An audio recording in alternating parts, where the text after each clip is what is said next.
Right now, any single Senate race in America could determine which party could take control of the Senate, giving them the power to get nothing done for the next 2 years. And few races are closer right now than the one in Pennsylvania. On the Republican side, you have Dr. Oz, famous TV doctor and proof that even Oprah makes mistakes. And on the Democratic side, you have John Fetterman, former lieutenant governor and dude who's just going off in the mosh pit. This race has hinged on a number of issues, like crime, abortion, and the fact that Dr. Oz has only lived in Pennsylvania for less than 2 years. Which, is that even a real Pennsylvanian, huh? Has this dude even been in a fistfight in a Wawa parking lot yet? But now another question has begun to take center stage in the race: John Fetterman's health. Back in May, Fetterman suffered a stroke. And even though he's been back on the campaign trail, he still hasn't fully recovered. And now, his first major interview since the stroke has everyone talking. Can voters trust that you will be able to do this job on day one?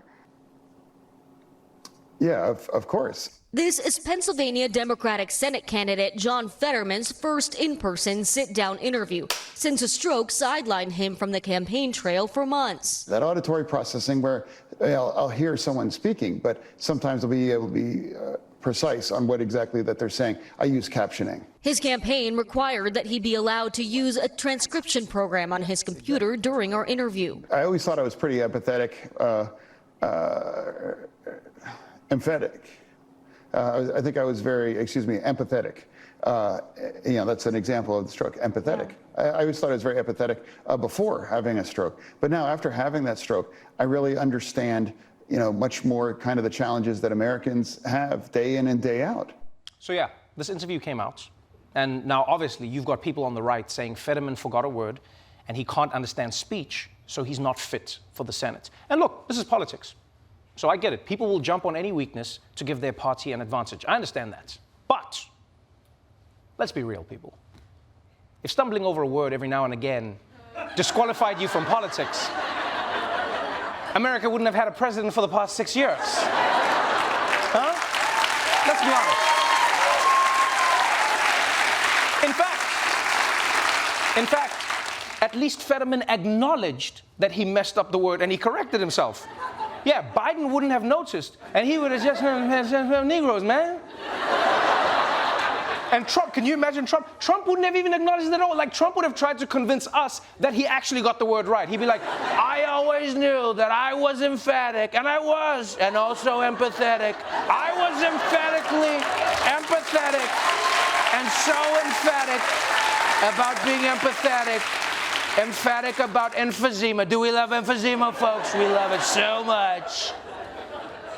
And also, as for needing to read captions because he has a troubled understanding of speech now, I don't know. Is that really a deal breaker? Huh? In fact, if you ask me, I think America needs more people in politics who actually know how to read. Maybe that's just how I see it. If anything, needing captions is super relatable these days. Yeah. Have you tried watching House of Dragon without captions? It's impossible.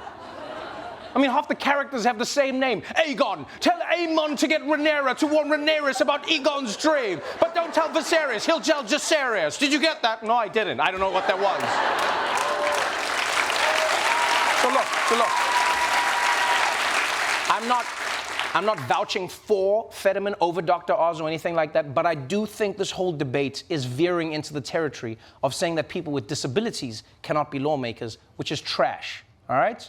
Especially since America already has disabled lawmakers serving right now. It shouldn't be disqualified.